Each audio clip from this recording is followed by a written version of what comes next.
இரண்டு அரசர்கள் அதிகாரம் 4. ஏழை கைம்பெண்ணுக்கு உதவி செய்தல். அப்பொழுது இறைவாக்கினர் குழுவினரை சார்ந்த ஒருவரின் மனைவி எலிசாவிடம் வந்து கதறி அழுது, உம் அடியவனாகிய என் கணவர் இறந்துவிட்டார். அவர் ஆண்டவருக்கு அஞ்சி நடந்தவர் என்பது உமக்கு தெரியும். அவருடைய கடன்காரன் என் 2 பிள்ளைகளையும் தனக்கு அடிமைகளாக எடுத்துக்கொள்ள வந்திருக்கிறான் என்றார்.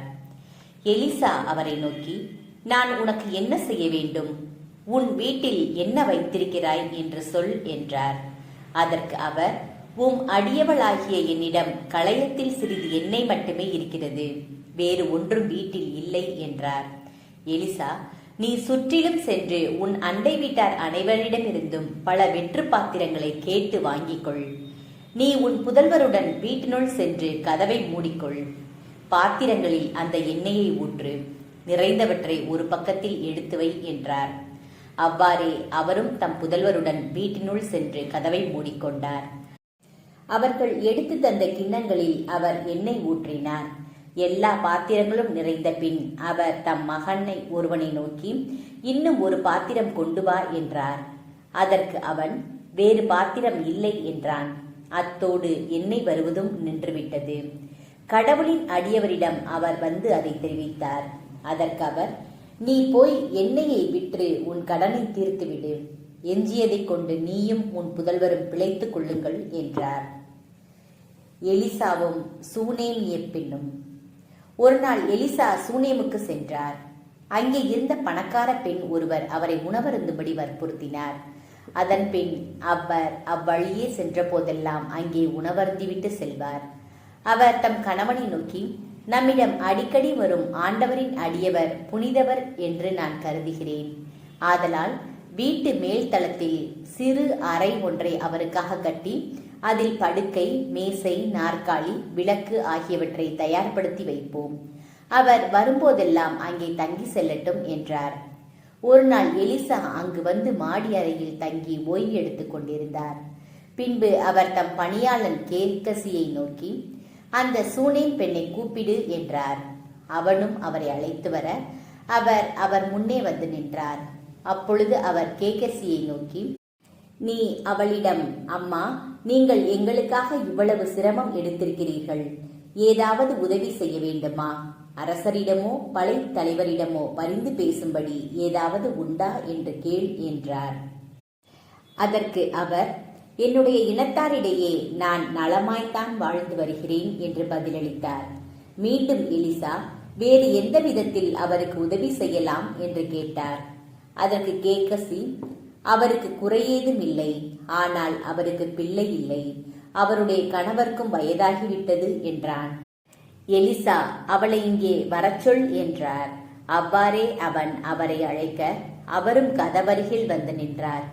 எலிசா அவரை நோக்கி, அடுத்த ஆண்டு இதே பருவத்தில் உனக்கு ஒரு மகன் பிறந்திருப்பான் என்றார். அதற்கு அவர், என் தலைவரே, கடவுளின் அடியவரே, உம் அடியவளை ஏமாற்ற வேண்டாம் என்றார். எலிசா அப்பெண்ணுக்கு முன்னறிவித்தவாறே அவர் கருவுற்று அடுத்த ஆண்டு அதே பருவத்தில் ஒரு மகனை பெற்றெடுத்தார். குழந்தையும் வளர்ந்தான். ஒரு நாள் அவன் அறுவடை செய்வோருடன் இருந்த தன் தந்தையிடம் சென்றான்.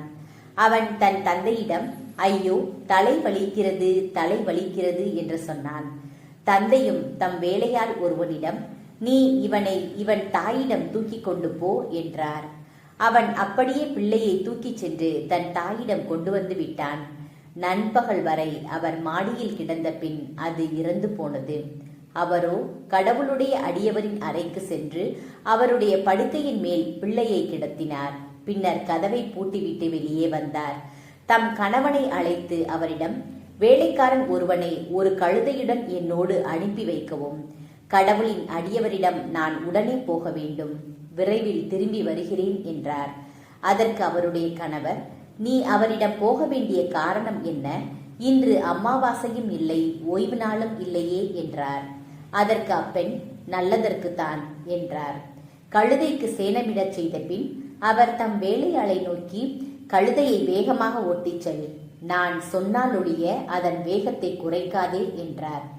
அவ்வாறே அவர் புறப்பட்டு கர்மேல் மலையில் இருந்த அடியவரிடம் வந்து சேர்ந்தார். அவர் தம்மை நோக்கி வருவதை தொலைவிலிருந்து பார்த்த எலிசா தம் வேலையாள் கேகசியை நோக்கி, இதோ சூனேம் பெண் வருகிறாள், அவளை சந்திக்க உடனே விரைந்து செல். அவளிடம், நீ நலமா, உன் கணவர் நலமா, உன் குழந்தை நலமா என்று கேள் என்றார். அப்பெண் மறுமொழியாக, ஆம் நலமே என்றார். பிறகு அவர் மலையில் இருந்த கடவுளின் அடியவரிடம் வந்து அவர் காலடிகளை பற்றி கொண்டார். அவரை அப்புறப்படுத்த கேகசி அருகில் வந்தபோது, கடவுளின் அடியவர், அவளை விட்டுவிடு, ஏனெனில் அவளது உள்ளம் துயரத்தில் ஆழ்ந்துள்ளது. ஆண்டவர் அதை எனக்கு அறிவிக்காமல் மறைத்து விட்டார் என்றார். அப்பொழுது அப்பெண், ஐயா, உம்மிடம் நான் மகப்பேறு கேட்டதுண்டா? என்னை ஏமாற்ற வேண்டாம் என்று உமக்கு நான் முன்பே சொல்லவில்லையா என்றார். அப்பொழுது அவர் கேகசியை நோக்கி, நீ இடுப்பை வரிந்து கட்டிக்கொண்டு எனது ஊன்றுகோலை உன் கையில் எடுத்துக்கொண்டு போ. வழியில் யாரையாவது கண்டால் வணக்கம் செய்யாதே. உனக்கு யாராவது வணக்கம் செய்தாலும் பதில் வணக்கம் செய்யாதே. என் ஊன்றுகோலை பிள்ளையின் முகத்தின் மேல் வை என்றார்.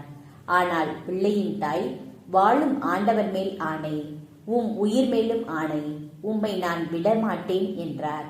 எனவே எலிசா எழுந்து அவரை பின்தொடர்ந்து சென்றார்.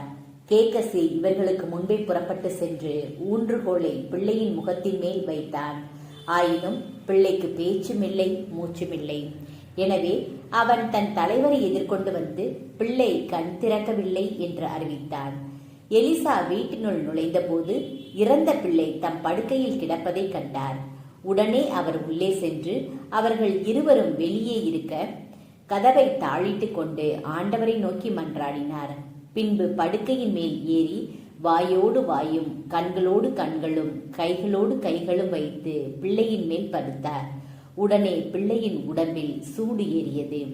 பின்பு கீழிறங்கி அறையிலேயே அங்கும் இங்கும் புலாவினார். மறுபடியும் படுக்கையின் மேல் ஏறி அவன் மீது படுத்து கொண்டார். அப்பொழுது பிள்ளை 7 முறை தும்மிய பின் கண் திறந்தது. எனவே எலிசா கேகசியை கூப்பிட்டு, அந்த சூனேம் பெண்ணை அழைத்து வா என்றார். அவ்வாறே அவன் அழைக்க அவர் எலிசாவிடம் வந்தார். அவர் அப்பெண்ணை நோக்கி, உன் மகனை தூக்கிக்கொள் என்றார். அப்பெண் உள்ளே வந்து அவர் காலடியில் தரை மட்டும் வீழ்ந்து வணங்கிய பின் தன் மகனை தூக்கி கொண்டு போனார். இருவேறு அரும் செயல்கள்.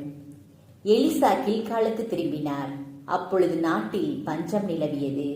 இறைவாக்கினர் குழுவினர் அவர் முன் அமர்ந்திருக்கையில் எலிசா தம் பணியாளன் ஒருவனை நோக்கி, நீ ஒரு பெரிய பானையை எடுத்து அதில் இறைவாக்கினர் குழுவினருக்கு கூழ் காய்ச்சு என்றார்.